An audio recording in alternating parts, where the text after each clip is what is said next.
เจ้าสบายดีท่านผู้ชมที่เคารพเนาะวันนี้ทางหมอยามหัศจรรย์จะ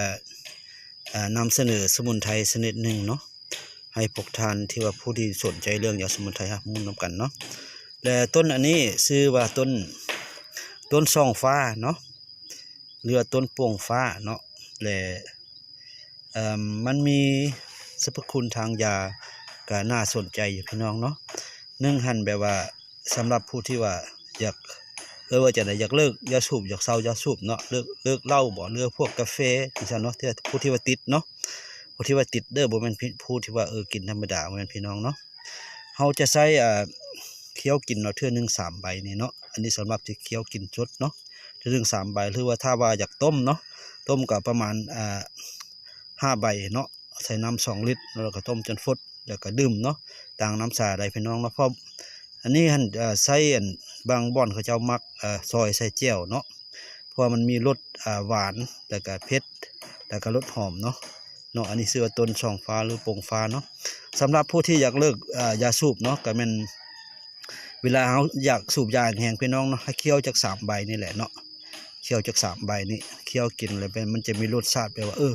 ให้รสชาติของยาสูบมันแบบว่ามันจืดไปบ่อยากเนาะบางครั้งคราวก็อยากอ้วกอยากหักออกเนาะสำหรับเรื่องยาสูบเนาะอันนั้นเนาะแล้วก็อีกสรรพคุณก็คือ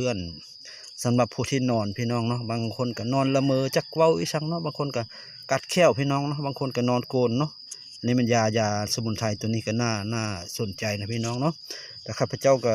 ได้มา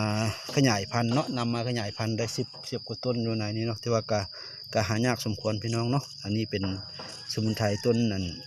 ซองฟ้าเนาะถ้าเขาปีนใบมันขึ้นเนาะแบบว่าเขาส่องไปทางตะเวนเนาะมันจะเห็นเป็นจุดเป็นจุดอย่างที่เนาะพี่น้องเนาะจุดขาวๆอันนั้นเป็นจุดน้ำมันของมันบ่แม่นว่ามันเป็นผงพี่น้องเนาะอันนั้นเนาะแล้วก็ได้ยินประตูนึงว่าโอ้ยเรื่องเจ็บแข้วนี่เนาะเอานี่ย่ำละอมมันบรรเทาอาการเจ็บแข้วเนาะเรามาเห็นแล้วก็ว่าคนแถวบ้านนั้นเขาเจ้าใช้เรื่องปวดแข้วปวดเนี่ยเนาะเขาเจ้าอมย่ำแล้วก็อมลงอาการปวดฟันเนาะก็คือว่าอันนี้แต่ทางญี่ปุ่นเขาเจ้าก็ได้วิจัยเนาะทางญี่ปุ่นนักวิทยาศาสตร์ญี่ปุ่นวิจัยว่ามันสามารถต้านไวรัสหลายชนิดแล้วก็เชื้อแบคทีเรียเนาะ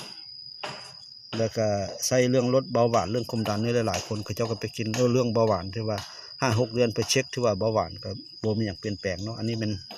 ต้นโป่งฟ้าเนาะพี่น้องเนาะอันนี้ก็นำมาให้พี่น้องสำหรับผู้ที่ว่าสนใจเนาะเกี่ยวกับเรื่องยาสมุนไพรเนาะ